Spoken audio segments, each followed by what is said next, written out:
मैं थोड़ा सा आपको लार्जर पिक्चर दिखाना चाहूँगा कि अमेरिका में बहुत पहले जो एक सीक्रेट कह सकते मैप था, पब्लिक हो गया था कि 7 मुल्क अमेरिका गिराएगी, यहाँ पर कब्जा करेगी। तो ये उसका डिक्लेरेशन था। इस पे 7 मुल्क उनके निशाने पे था। उसका मैप पब्लिक है। तो यहाँ पर एक मुल्क तो यमन है, सोमालिया है, ये आपका इथियोपिया जी, लेबनान है, सीरिया है, इराक है, हो ही चुका वहाँ तमाम बात, और ईरान है। तो यहाँ पर तो इन्होंने कामयाब हो गए, जी, तख्ता पलट दिया। सोमाली विध्वस्त है, विध्वस्त है। वहाँ पर तख्ता नहीं पलटा है। इथियोपिया नशाने में है, वहाँ भी गृह युद्ध चल रहा है। लेबनान गृह युद्ध चल रहा है। सीरिया में तख्ता पलट दिया। तो इराक को कब्जा कर लिया, पहले बताया। तो ये सब देखते हुए सबसे बड़ा बचा यहाँ पर ईरान। वो इस वक्त सबसे बड़ा उनका लगता है। इजराइल का दुश्मन मानते हैं और अपना भी दुश्मन मानते हैं, क्योंकि ये तेल बहुल इलाका है। तेल दुनिया के लिए बहुत ज़रूरी है और इसीलिए इस पर कब्जा करना मतलब है कि दुनिया की एनर्जी सप्लाई जो है उस पर कब्जा करना। तो इसीलिए इस पिक्चर को अगर आप देखें तो ईरान उनको लगता है यही मूल है, इसको अगर हटा लेंगे तो हमारे पास कोई रेजिस्टेंस नहीं रहेगा।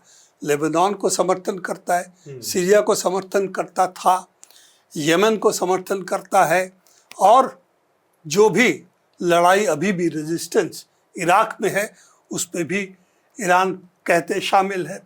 तो ये इनके लिए सबसे बड़ा खतरा इस सबसे बड़ा मुल्क भी यही है इस इलाके में। और अगर इजराइल को पूरी इस इलाके पर सरदार बना दिया जाता है तो ईरान उसके लिए रुकावट है।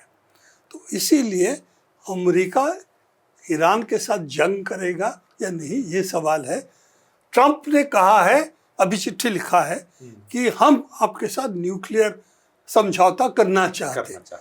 तो सवाल है कि ट्रंप ही था जो न्यूक्लियर समझौता हुआ था, यूनाइटेड नेशन जिसमें शिरकत किया था, पंच बैठे थे जी। सब करने के बाद जब ये समझौता हुआ था उससे निकला, अमेरिका निकला था, निकल गया था मानने के बाद, और ट्रंप तक प्रेसिडेंट था। तो अब ट्रंप कह रहे हैं कि वही समझौते पे वापस आओ आप। तो हटे तो आप थे, ठीक है ना, बंद हुआ था आपके लिए। अब कह रहे हो कि समझ में आ गया इस तरह से नहीं चलेगा, तो ईरान को कह रहे हैं कि आप समझौते पे वापस आओ। तो ईरान क्या समझौते पे वापस आएगा या नहीं, ये सवाल है। नहीं तो जो रूपरेखा बताई जा रही है, इसलिए कि ईरान में अगर अमेरिका बमबारी करता है, प्लान यही है कि उनकी सामरिक शक्ति को पूरी तरह से ख़त्म कर दे, और जो उनकी अंडरग्राउंड मिसाइल लगे हुए हैं तो उसको भी ख़त्म करे, उनके न्यूक्लियर इंफ्रास्ट्रक्चर को ख़त्म करे, और उनकी देश की जो लीडिंग सरकारी नुमाइंदे हैं उसको भी जिसको डीकैपिटेटिंग स्ट्राइक कहे कि उसको सर ईरान की काट दिया जाएगा, उसकी भी तैयारी कर रहे हैं। उस पर क्या न्यूक्लियर बॉम्ब्स भी इस्तेमाल होंगे, ये सब प्रश्न। यानी दुनिया एक बड़े मतलब फिर एक और खतरे की तरफ बढ़ रही है। हिरोशिमा वहाँ करेंगे, ये भी क्या प्लान है। तो इतने सारे मोर्चे अमेरिका एक साथ खोल रहा है, कहीं ट्रेड वॉर कर रहा है, कहीं वो फिलिस्तीन वाला इजराइल को कर ही रहा है सब, और एक ईरान, मतलब एक तो टसल चल रही थी, लेकिन इस तरह सीधे युद्ध में क्या ये पॉसिबल या व्यवहारिक दिख रहा है? देखिए, दो तरफा चीज़ें आ रही है। एक तो कि ये धमकी है, भभकी है एक हिसाब से, और एक है कि सचमुच इसकी तैयारी है और हो भी सकती है।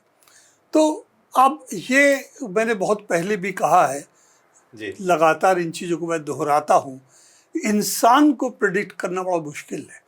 और मुल्क की बात नहीं है यहाँ पर। ट्रंप और उनकी दायरे, उनके जो चारों तरफ जो गुट है वो क्या करेंगे वो समझना मुश्किल है, क्योंकि इंसान को, एक इंसान को, 5 इंसान को प्रेडिक्ट नहीं कर सकते। समूह क्या करेगा, देश क्या करेगा, वो अलग बात है। पर जिस तरह से पूरी तरह इन्होंने ब्रेक करके पुरानी चीज़ों को छोड़ के नए सिरे से राजनीति करना चाहते हैं, ये इसीलिए ये किस रास्ते पे जाएगा ये बताना बड़ा मुश्किल है। मैं समझता हूँ कि इस वक्त काफ़ी क्या कहें संकटमय समय है दुनिया के लिए, क्योंकि किस तरह जंग चल सकती है, चाहे वो एक्चुअल जंग जो ईरान को लेके इजराइल को लेके हो सकती है, और दूसरी तरफ जो आर्थिक जंग चल रही है उसकी परिणाम क्या होगा, किस जगह पे पहुंचेगा, ये बताना इस वक्त मुश्किल है। तो मैं भविष्यवाणी इसके बारे में नहीं कर सकता हूँ, क्योंकि कुछ ऐसे लोगों के हाथ में इस वक्त सत्ता है अमेरिका में जिसके बारे में भविष्यवाणी करना आसान नहीं है।